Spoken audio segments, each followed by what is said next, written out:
Hello, my name is Sensei Alex Kakuyo, and the title of today's talk is Should We Hurt the People That Hurt Us? But before we get into that, I'd like to remind you to subscribe and hit the notification bell. That way you'll be notified when I post talks into the future. So, today's talk. I was on Twitter earlier today and I saw a video that bothered me, so I thought I'd make my own video about it. It was a man and a woman. I assume they were in an airplane, and the woman had reclined her seat. So imagine he's here and she's here, and she does this. So she's leaning back, and he's against a wall, so he can't recline his seat. So obviously, she was encroaching into his space, which happens. If you've ever flown coach, you know there's not much room. If the person leans back, then it gets a little crowded. And I don't know what happened before the video started, but at the time it starts, and for several minutes, all you see is him punching the back of her seat and causing her head to bob back and forth. So this was bothersome to me for a couple reasons. One, it was several minutes of a woman being assaulted, which wasn't great. And to be clear, if it was a man being assaulted, it would be equally bad. But it was also problematic because of some of the comments I saw underneath the video saying that she deserved it, that he should have done a lot worse. Some people were even giving tips and tricks on how to get revenge on people if they recline their seat in front of you on an airplane. So I thought I'd respond to that. And frankly, even before I became a Buddhist, I never understood the idea that other people have done bad things to me, therefore I get to do bad things to them. Or other people do bad things to other people, therefore I get to do bad things to other people. If morality is to mean anything, it has to mean something when times are hard. Or else why are we even here? And to discuss that further, I'd like to discuss the Buddha and his life, because I think he gave us a good example of what to do when we are harmed by others. So I'm sure most of you are familiar with Buddha's pathway to enlightenment. I've talked about it several times, so I'll skip right to the end, where he's sitting under the Bodhi tree, and he's made the vow that he will not leave that spot until he's found a way to end all sorrow. So he sits for 49 days, and then Mara, who is the god of lies and deceit, appears before him, and he begins to tempt the Buddha. He tempts him with wealth, saying he'll give him all the wealth of the world if he'll give up his quest. He tempts him with sexuality, saying that Buddha can have sex with his daughters, who are very beautiful, if he gives up his quest. He also tempts him with conquest, saying he will allow Buddha and help him to conquer all the lands of the world if he gives up his quest for awakening. And each time the Buddha says no. And finally, Mara says, what gives you the right to be the awakened one? Who bears witness for you?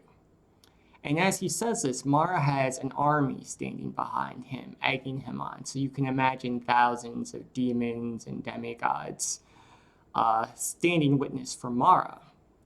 And there's no one standing there for Buddha. So in his wisdom, Buddha doesn't engage in some deep philosophical treatise. He doesn't astral project or attain a higher state of awakening. Instead, he reaches down and he touches the earth. And he says, the earth bears witness. And in that moment, Mara and his armies disappear. Buddha sees the morning star, and he realizes his own enlightenment. And the rest is history. That moment is why we're having this conversation right now. But that wasn't the only time Mara appeared to the Buddha. People a lot of times don't realize this, but even after he attained awakening, Buddha had some great tragedies happen in his life. His cousin Devadatta tried to kill him 3 times. His country, his clan, the Shakya clan, was wiped out by a rival faction. Some truly tragic and horrible things happened to him, even after that night under the Bodhi tree. And each time Mara appeared, and each time he tempted the Buddha again. And each time Buddha said no. Now, think about this for a moment, because the Buddha was a human being. Okay, he had a sex drive, he craved wealth just like we do. He was the son of a warlord, so I'm sure he had all kinds of fantasies growing up of conquering the world and being a greater warlord than his father was. When his cousin tried to kill him, I'm sure he wanted to take revenge. When his clan was wiped out, he was still a nobleman, even though he didn't live that life. He could have gathered an army and attacked the general, the king, who had attacked his own people, killed his family and friends. But each time Buddha said no. Why? Because he was choosing to walk a higher path. He was choosing to walk the path of enlightenment and not give in to his base desires of greed, anger, and ignorance. And this is important because Mara appears to us in the same way that he appeared to Buddha throughout our own lives. Mara is the woman who leans back her seat in coach. Mara is the man who cuts us off in traffic, the family member who is rude to us at Thanksgiving, the boss who doesn't give us the raise we deserve. Mara appears in our life just like he appeared in the life of the Buddha. And we, like Buddha, have to make a choice. How do we want to live our life? Who bears witness for us? Now, when Buddha reached down and touched the earth, what he was saying in that moment is that my life bears witness. Not some deep philosophical treaty, not some higher state of consciousness, the earth.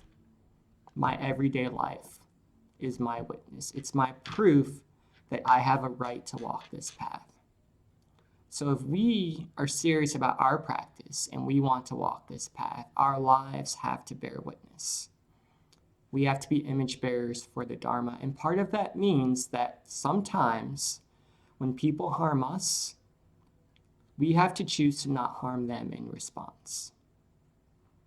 Because we're walking a higher path. Not the path of Mara, but the path of the awakened one. So that's the talk for today. I hope it was helpful. If you'd like to read articles I've written about Buddhist practice, you can do that at my blog, The Same Old Zen, which is at www.thesameoldzen.com. You can also email me at sameoldzen@gmail.com. And I really want to hear what you guys think about this situation. If you think that the gentleman was right or the woman was right or how you would have handled it. So please leave a comment below. I promise I'll respond and we can have a conversation back and forth. So that's it for today. Amitabha.